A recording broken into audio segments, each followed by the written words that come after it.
You know, just when it seemed like the UK economy was finally starting to find its feet, a crisis thousands of miles away has sent a massive shockwave right back to our shores. So, in this explainer, we're going to break down exactly how a distant conflict can directly hit your finances, everything from your energy bills to your mortgage. Okay, let's get into it. It's a fair question, right? One minute, we're all hearing about inflation finally calming down, and the very next, the headlines are screaming about economic turmoil. How on earth does that happen so fast? Well, that's the big question we're going to answer today. And wow, did this happen fast? It all kicked off in late February with a military escalation. Just a couple of weeks later, a vital shipping artery, the Strait of Hormuz, was basically shut down. The immediate result? Global energy prices shot through the roof. And that, in turn, sparked a panic in the UK mortgage market. It was an incredibly quick and, frankly, pretty scary chain reaction.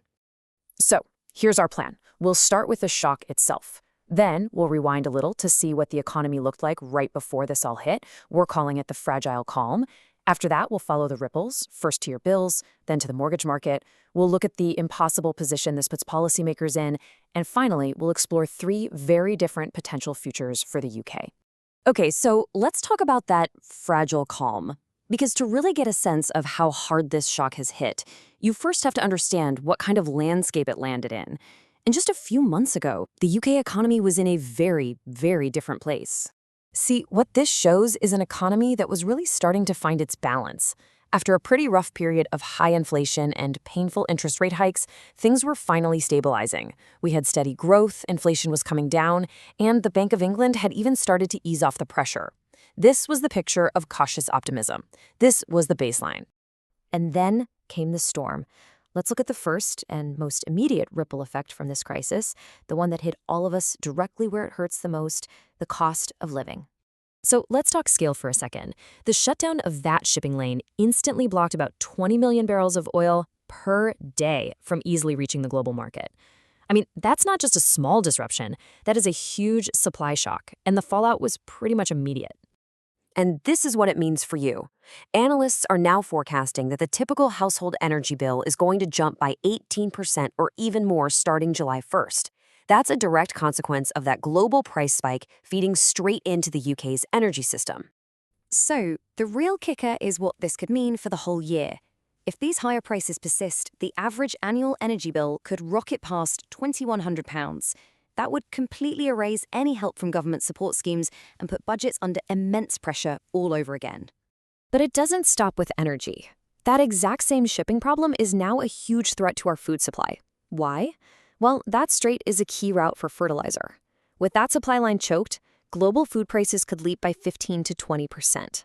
And here in the UK, the forecast for food inflation has almost tripled. Domestic farmers are actually warning they might not survive without help. Now, this renewed threat of inflation created the second major ripple. A wave of panic spread through the financial markets, and it triggered a sudden, dramatic shakeup in the UK housing market. The speed of this was just breathtaking. In less than 1 month, as their own borrowing costs suddenly spiked, UK lenders yanked around 1,500 different mortgage products right off the market. They were basically scrambling to reprice everything for a new, much riskier world. And this table here, well, it shows the brutal reality for anyone needing a mortgage. The average 2-year fixed rate shot up from under 5% to over 5.5% in just a few weeks. For anyone remortgaging or trying to buy, that's a huge, painful increase in your monthly payments. And we're not talking about a small number of people. The Bank of England now thinks that 5.2 million borrowers, that's more than half of everyone with a mortgage, could be facing much higher payments. But here's the crucial part. That number now includes an extra 1.3 million households who, before this crisis, were thought to be completely fine.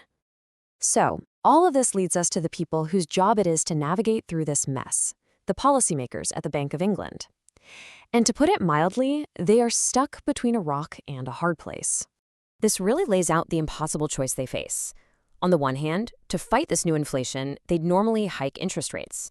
But if they do that now, they'll crush mortgage holders and could easily tip the whole economy into recession. On the other hand, if they try to help by cutting rates, they risk letting inflation spiral completely out of control. There are just no good options here. And you can really hear the concern in the governor's own words. What Andrew Bailey is saying here is that their biggest fear is that this price shock from abroad gets baked into our expectations here at home.